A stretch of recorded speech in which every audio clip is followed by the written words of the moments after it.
Hey all, this is Derek, and this is section 1.4, order of operations. And so probably you've seen these at some point in your life. It's PEMDAS, or please excuse my dear Aunt Sally, depending on who you had. And so what the order of operations does is tells us what order to attack a problem in so that we're all doing it the same way and we're all getting the same answer. So it goes, P is for parentheses, and we're going to start on the innermost parentheses and then work our way outside following the PEMDAS rules. E is going to be for exponents, so we would do those next. M and D are for multiplication division. Important if you're working left to right. So it's not that multiplication beats division, it's just as if we start on the left-hand side and work across, that's what we're going to, that's the order we want to attack it in. And the same thing for addition and subtraction, left to right. So let's do that with some examples. These are all just going to be simplify. So here we got 12 minus 1/3 of 15. So we want to do our multiply before we would subtract, and that subtraction looks kind of terrible anyhow. So 3 goes into 15, so that would be 5 times. And now we can do our subtract. 12 minus 5 would make 7.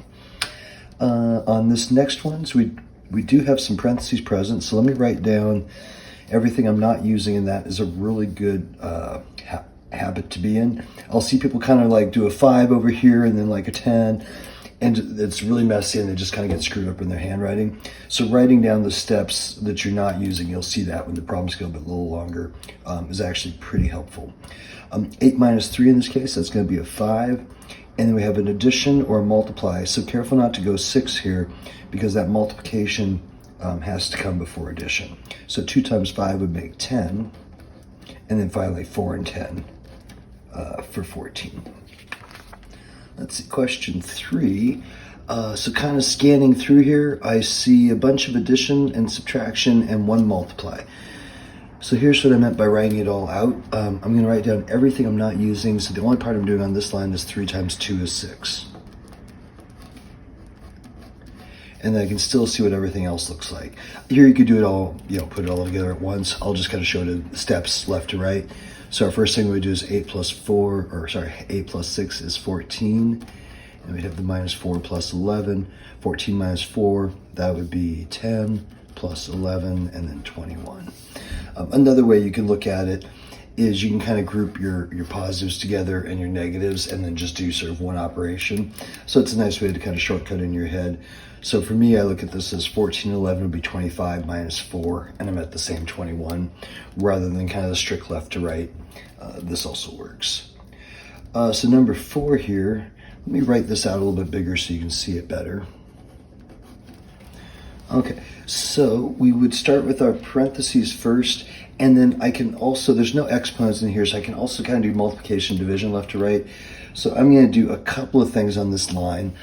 That 37, nothing to do there because that's addition, so that's way down the line for us. 9 divided by 3, this piece, I can go ahead and simplify that right now, just sort of looking at where it's at, and it's farthest to the left, so that's going to turn out okay. And then I'll work on these inner parentheses. But 9 divided by 3 would make this a 3 minus 3. Careful that not to do that. And then here we have 4, and then 4 times 2, so that inside of parentheses, that would make an 8.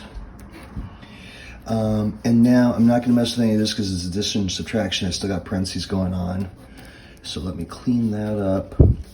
And then 4 times 8, that would make a 12 right there.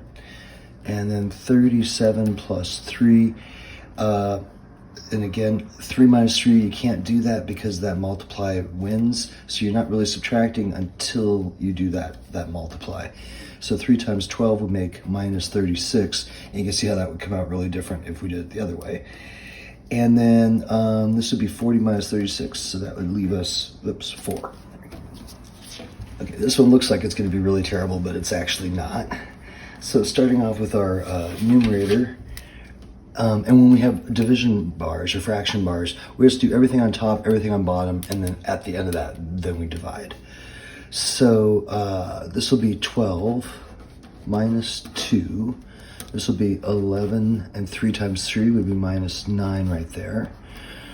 Here we'll have 6, 5 times 3, that's going to be 6 plus 15. And then 2 times 2 will make a 4 right there. And then I have all this addition and subtraction I can do first, so let me get that cleaned up and we'll see where that gets us. So 12 minus 2, 10, 11 minus 9, 2, 6 and 15, so that's going to give us a 21 up top, and 3 and 4 is going to give us a 7. And then if you look, those both divided nicely, so we simplify a bunch here and just get 10 over 2 is 5, 21 divided by 7, that's 3, and now we're down to whole numbers, so that makes it nice. And that's going to be 8. And then this one, so again, I'm going to write out a bit as I go here. So this is going to go 5. I'm going to work inside these parentheses first and just kind of clean up what I can in there in this first round, and then just keep working from there. So this will be, I can't go 5 minus 8 because I got that division sign there, so I got to do that first. So 8 divided by 4, that would make this 5 minus 2. Once I did that calculation, I'll clean that up in a second. And just bringing down the 8, I got more parentheses, so I'm just going to bring down that 3, and then 6 and 3 would make a 9 in there. And then minus 3, 4 plus 5, there's another 9 right there. And I'll keep cleaning this up. So again, I don't want to, I could what's called distribute, but it's much easier if I just go 5, and 5 minus 2 is going to be 3, rather than distributing complying, but that would also work. Minus 8, 3 times 9 is 27, minus 3 times 9 again. I don't think I meant to do that, but I did. Also 27. And so then this makes a 0 here. So that piece is going to drop out, but if this had made something different, we'd have this minus this. So 15 minus 0, or 15. Okay, so these next couple are going to be examples of evaluating an expression, which then just leads to using the order of operations to do that evaluation. So here we're given 5c plus 2d, and we're given values for c and d and asked to evaluate. So 5c, so 5 times c is 3, plus 2d, and d is 7, so we'll plug that in. 5 and 3 is going to make us a 15 right there. 2 times 7, that's going to be 14. And it looks like we end up with 29.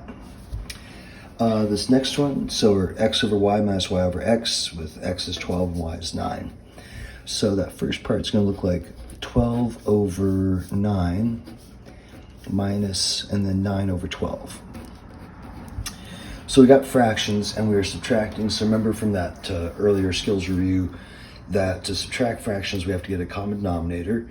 I could do that now, but I could also notice that there's a common 3 in both of these. So let me make these a little bit smaller, and that's going to make our life a little bit easier.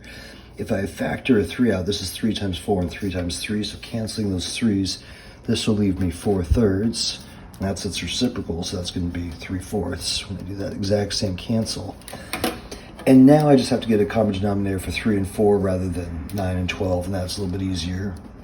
So this side's we need to get to 12. So this side needs 3's. This side's gonna need some 4's. And that will be 16 over 12 minus 9 over 12, or 7/12.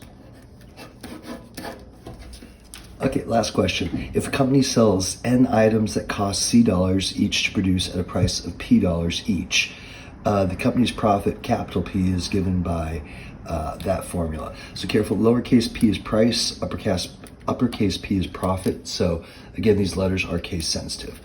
And then we're given this formula that relates profit to how many they sold, what the price was, and what the cost was. So let's write that down.